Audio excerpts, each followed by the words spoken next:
Toby and Henrietta were enjoying their new job on the island of Sodor, but they do look old-fashioned and did need new paint. James was very rude whenever he saw them. "Yuck! What dirty objects," he would say. At last, Toby lost patience. "James," he asked, "why are you red?" "I am a splendid engine," answered James, "ready for anything. You never see my paint dirty." "Oh," said Toby innocently. "That's why you once needed bootlaces, to be ready, I suppose." James went redder than ever and snorted off. It was such an insult to be reminded of the time a bootlace had been used to mend a hole in his coaches.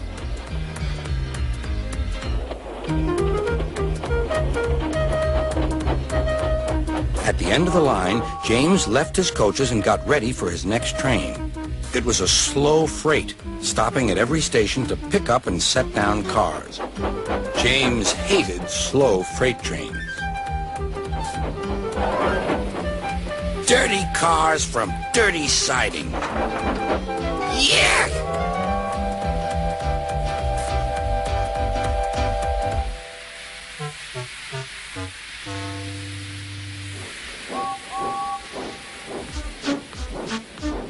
Starting with only a few, he picked up more and more cars at each station till he had a long train.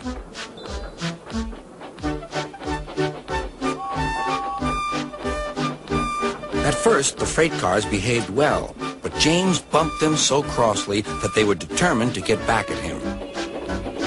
Presently, they approached the top of Gordon's Hill. Heavy freight trains halt here to set their brakes. James had had an accident with cars before and should have remembered this. "Wait, James, wait," said the driver, but James wouldn't wait. He was too busy thinking what he would say to Toby when they next met. The freight car's chance had come. "Hurrah, hurrah!" "Hurrah!" they laughed, and banging their buffers, they pushed him down the hill. On, yelled the cars. "I've got to stop! I've got to stop!" groaned James.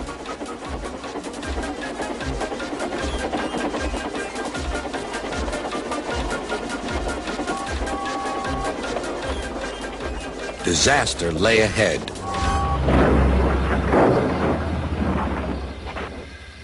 Something sticky splashed all over James. He had run into 2 tar wagons and was black from smokebox to cab. He was more dirty than hurt. But the tar wagons and some cars were all to pieces.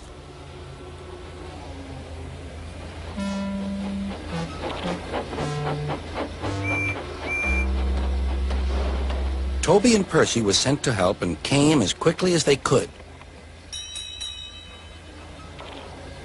"Look here, Percy," exclaimed Toby. "Whatever is that dirty object?"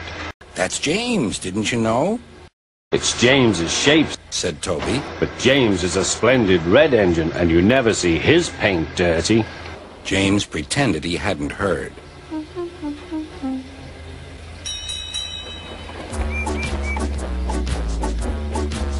Toby and Percy cleared away the unhurt cars and helped James home.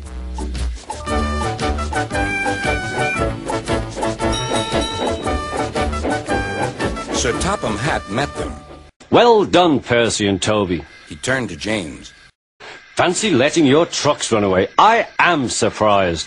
You're not fit to be seen. You must be cleaned at once. Toby shall have a new coat of paint.